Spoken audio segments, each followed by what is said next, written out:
नाजरीन, यकीनन आपके ज़हन में भी अक्सर ये सवालात पैदा होते होंगे कि दुज्जल किस तरह पैदा हुआ, इसके वालिदैन कौन थे और उसकी बीवी के बारे में क्या कहा जाता है।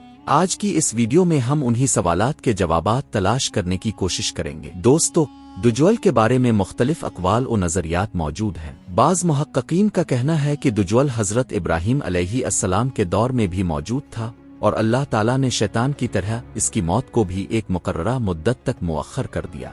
यही वजह है कि वो आज तक जिंदा है। लेकिन सवाल ये है कि आज वो कहाँ है और कब ज़ाहिर होगा। रवायात में आता है कि दुज्जल को एक नामालूम जजीरे में कैद कर दिया गया है, जिसका सही मकाम अल्लाह ताला के सिवा किसी को मालूम नहीं। बाज़ रवायात के मुताबिक वो किसी शैतानी समंदर गैर मालूम खित्ते में कैद है। मुस्लिम शरीफ की रवायत में भी हज़रत तमीम दारी रज़ी अल्लाह अन्हु के वाक़या से ये बात मिलती है कि दुज्जल एक टापू पर जंजीरों में जकड़ा हुआ है। दूसरी तरफ कुछ दीगर रवायात में इसके बारे में मुख्तलिफ अंदाज में जिक्र आया है। इस वक्त दुनिया में 3 बड़े आसमानी मज़ाहिब हैं, इस्लाम, यहूदियत और ईसाईयत, और उन तीनों में एक ऐसी हस्ती का तसव्वुर पाया जाता है जो आखिरी ज़माने में ज़ाहिर होगी। यहूदी अपने मसीहा के इंतज़ार में हैं, ईसाई अपने नजात दहिंदा के मुंतज़िर हैं और मुसलमान हज़रत मेहदी अलैहिस्सलाम और हज़रत ईसा अलैहिस्सलाम की आमद के मुंतज़िर हैं।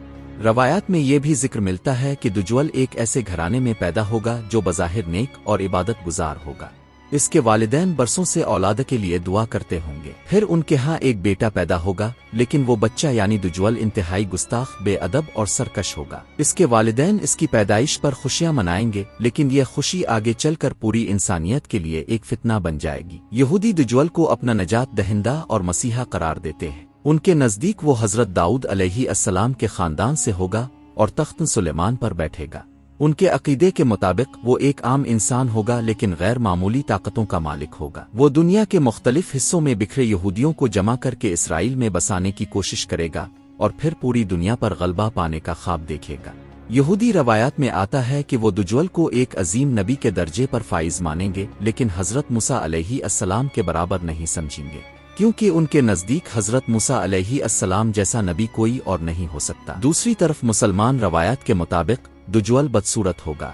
इसकी एक आंख होगी, पेशानी पर काफिर लिखा होगा, बाल ऐसे होंगे जैसे सांप लिपटे हों, रंगत मैली कुचैली होगी, कद छोटा होगा। लेकिन इसके बावजूद उसके पास इतनी ताकतें होंगी कि लोग धोखा खा जाएंगे और इसे खुदा समझ बैठेंगे। रसूल अल्लाह ने फरमाया कि हर मोमिन इसकी पेशानी पर लिखा हुआ काफिर पढ़ सकेगा, खा वो लिखना पढ़ना जानता हो या नहीं। दोस्तों, यहूदी अकीदे के मुताबिक दुज्जल एक नौजवान, खूबसूरत और जाजिब नजर शख्सियत का मालिक होगा। वो समझते हैं कि वो बनी इसराइल का नजात दहिंदा और एक अजीम बादशाह होगा जो पूरी दुनिया पर यहूदी सल्तनत कायम करेगा। लेकिन इस्लाम के नज़दीक दुज्जल एक बदसूरत, मकरू और धोखेबाज मखलूक है। इसकी हकीकत बिल्कुल मुख्तलिफ है। रसूल अल्लाह ने फरमाया कि दुज्जल की दोनों आंखों के दरमियान वो काफिर आ लिखा होगा। इसकी एक आंख फूटी होगी और वो अजीब व गरीब सूरत का मालिक होगा। इसका कद छोटा, गर्दन मोटी और जिस्म भद्दा होगा। वो आम इंसानों की तरह सीधा नहीं चल सकेगा, बल्कि लंगड़ाता हुआ हरकत करेगा। मुस्लिम शरीफ की मशहूर रवायत में हज़रत तमीम दारी रज़ी अल्लाह अन्हु का वाक़या मिलता है। उन्होंने एक सफ़र के दौरान एक जजीरे पर एक ऐसी अजीब हस्ती को देखा जो जंजीरों में जकड़ी हुई थी। इसने उनसे कई सवालात किए और बताया कि वही दुज्जल है।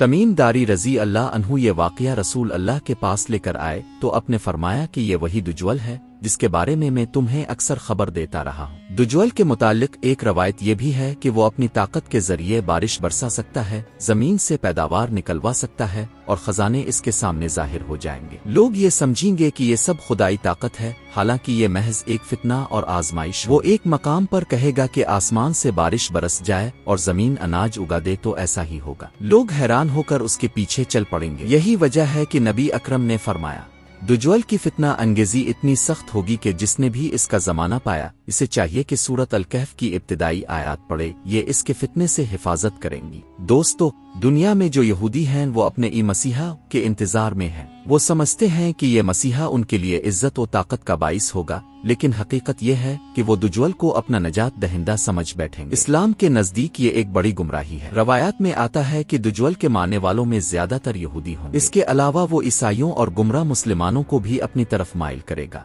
इसके फितने का दौर बहुत सख्त होगा। ایک اور حدیث میں ذکر ملتا ہے کہ دجول کے زمانے میں 3 سال تک قحط ہوگا۔ پہلے سال آسمان سے 1/3 بارش رکے گی اور زمین کی پیداوار بھی 1/3 کم ہو جائے گی۔ دوسرے سال 2/3 بارش رکے گی اور پیداوار بھی 2/3 کم ہو جائے گی۔ تیسرے سال بالکل بارش نہیں ہوگی اور زمین بالکل بنجر ہو جائے گی۔ لوگ بھوک اور پیاس سے تڑپنے لگیں گے۔ ایسے میں دجال لوگوں کو دھوکہ دے کر کہے گا کہ اگر وہ اس پر ایمان لے آئیں تو وہ ان کے لیے کھانے پینے کا سامان مہیا کر سکتا ہے۔ یہ فتنہ اس قدر سخت ہوگا کہ بہت سے لوگ اپنے ایمان سے ہاتھ دھو بیٹھیں گے، مگر جو سچے مومن ہوں گے وہ صبر اور دعا کے ذریعے اللہ تعالیٰ کی مدد پر بھروسہ کریں گے۔ دوستو، دجال کے فتنے کے بعد حضرت عیسیٰ علیہ السلام کا نزول ہوگا۔ وہ آسمان سے نازل ہو کر دجال کو قتل کریں گے۔ حدیث میں آتا ہے کہ حضرت عیسیٰ علیہ السلام دمشق کی مشرقی جانب سفید مینار کے پاس اتریں گے۔ ان کے ہاتھ میں نیزہ ہوگا اور وہ دجال کو دیکھتے ہی اس کا پیچھا کریں گے۔ جب دجال حضرت عیسیٰ علیہ السلام کو دیکھے گا تو نمک کے پانی میں گھلتی ہوئی چیز کی طرح پگھلنے لگے گا۔ پھر حضرت عیسیٰ علیہ السلام اس کو باب لاد،